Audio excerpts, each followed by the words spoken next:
नमस्कार दोस्तों, एक्जिम का डिजिटल ज्ञान वेब सीरीज के एपिसोड नंबर 3 में मैं आपका डिजिटल एक्जिम मित्र आपका स्वागत करता हूं। क्या हमारी सरकार एक्सपोर्ट के लिए हमें बेनिफिट्स देती है?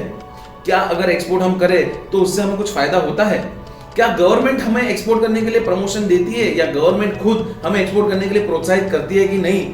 ये सारे क्वेश्चंस का आंसर आज के इस वीडियो में मैं सॉल्व करने वाला हूं। दोस्तों, गवर्नमेंट ऑफ इंडिया हर 5 साल के लिए एक फॉरेन ट्रेड पॉलिसी निकालती है। जो लेटेस्ट फॉरेन ट्रेड पॉलिसी है वो है 2015 से 2020। 2021 में नई फॉरेन ट्रेड पॉलिसी इशू होगी, पर कभी भी ये फॉरेन ट्रेड पॉलिसी में ज्यादा डिफरेंस नहीं होते हैं, छोटे छोटे डिफरेंसेस होते हैं। अब ये जो 2015 से 20 वाली फॉरेन ट्रेड पॉलिसी है, उसके अकॉर्डिंग हमारी सरकार हमें एक्सपोर्ट करने के लिए इंसेंटिव स्कीम्स देती है, जिसे कहा जाता है एक्सपोर्ट इंसेंटिव स्कीम्स।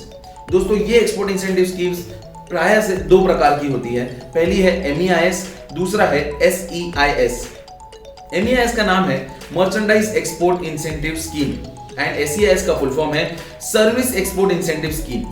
अब ये स्कीम्स गवर्नमेंट क्यों लॉन्च करती है, MEIS, SEIS, इसके अलावा और भी बहुत सारी है, हम सब डिस्कस करेंगे, चिंता मत कीजिए। ये लॉन्च क्यों करते हैं? होता क्या है कि इंफ्रास्ट्रक्चरल इनएफिशिएंसीज, इसका ये मतलब है कि कुछ ऐसी छोटी छोटी खामियां जिसकी वजह से कॉस्टिंग बढ़ जाता है प्रोडक्शन के लिए, खास तौर पे ऐसे प्रोडक्ट्स का जो प्रोडक्ट्स का एक्सपोर्ट पोटेंशियल यानी कि उसे एक्सपोर्ट करने की मात्रा बहुत बड़ी है, जो प्रोडक्ट के लिए एम्प्लॉयमेंट जनरेशन जिस प्रोडक्ट में बहुत बड़ा होता है, जिस प्रोडक्ट में हम मैक्सिमम एक्सपोर्ट कर सकते हैं, उन प्रोडक्ट्स के लिए गवर्नमेंट एक सेट ऑफ जैसा दे देती है। सेट ऑफ का ये मतलब है कि वो खामियाजा वो पूरा कर देती है कि जो कई बार हमारी कुछ इंफ्रास्ट्रक्चरल तकलीफों की वजह से हमारा एक्सपेंस बढ़ जाता है। इससे क्या होगा? इससे हमारा प्रॉफिट मार्जिन बढ़ जाएगा। मैं एक छोटा सा एग्जांपल जो हमेशा देता हूं वो मैं आपको दूंगा कि आप कोई भी फ्रूट एंड वेजिटेबल एक्सपोर्ट करते हैं तो उसमें प्रॉफिट मार्जिन आपका 1.5 से 2% मुश्किल से रहता है, बट गवर्नमेंट आपको 5% का MEIS बेनिफिट देती है। तो आप समझिए कि ये कितना बड़ा गैप हो गया।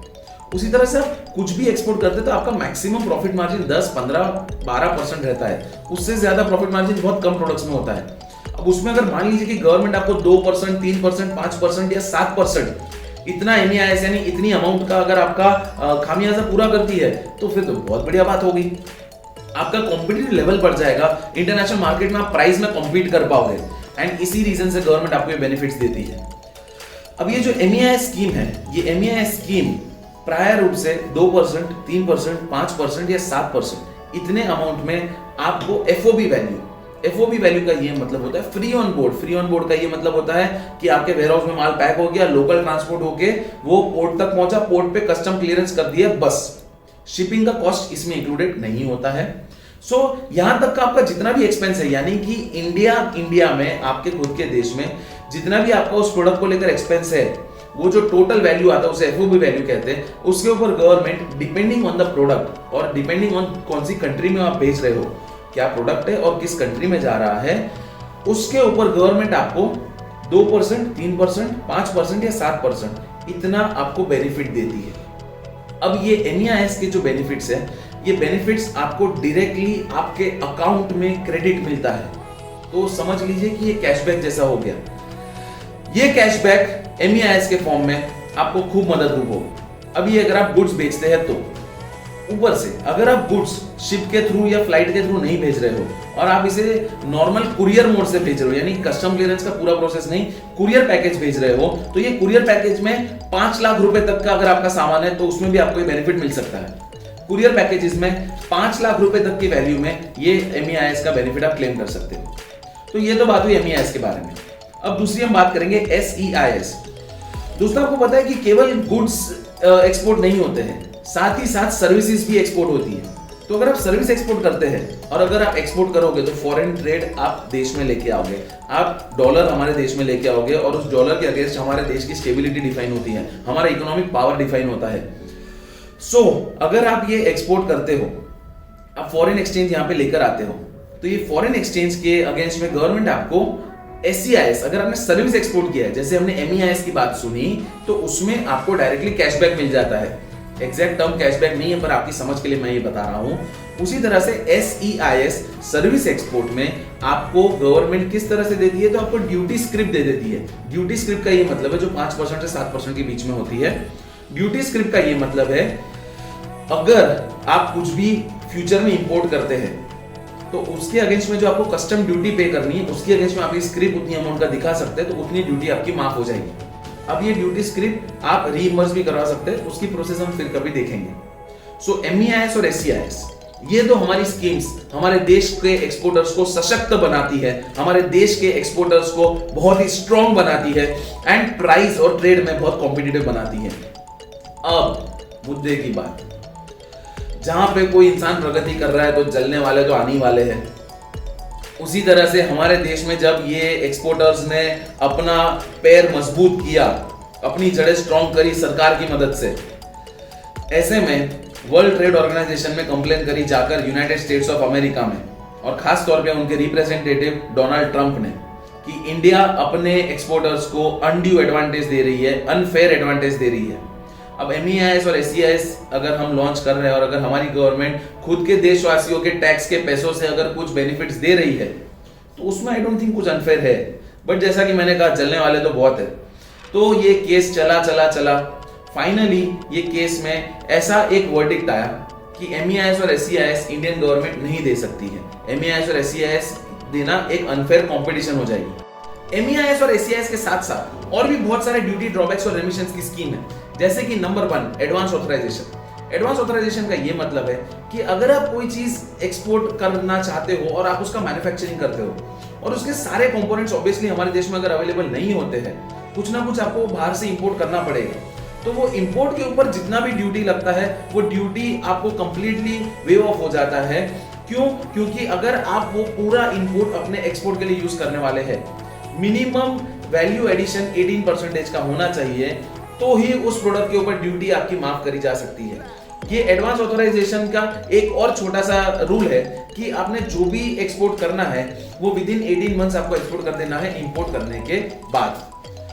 इसका ये मतलब है कि अगर आप अपना मैन्युफैक्चरिंग यूनिट रखते हैं और उसमें अगर आप कोई गुड्स इंपोर्ट करना चाहते हैं जो इसमें आप यूज करने वाले हैं, तो उसके ऊपर आपकी इंपोर्ट ड्यूटी 100% वेव ऑफ हो सकती है।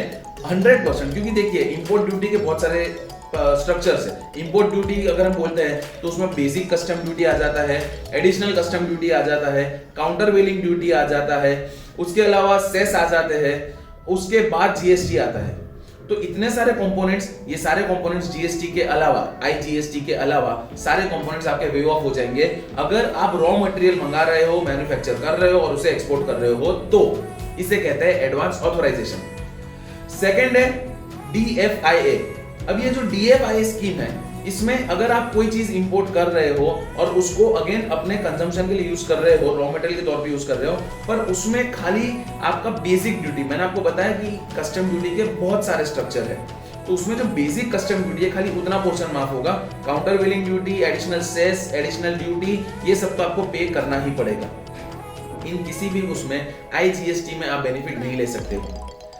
तीसरा है ड्यूटी ड्रॉबैक। ड्यूटी ड्रॉबैक में आप अपना रेट ब्रांड फिक्सेशन कर सकते हैं एंड इसके बाद आपको गवर्नमेंट वो कस्टम्स ड्यूटी के ऊपर ड्रॉबैक प्रोवाइड करती है। इसके बाद है EPCG, export promotion of capital goods. अब आप कोई भी मशीनरी इंपोर्ट करते हैं, मशीनरी का कॉस्ट करोड़ों में होता है।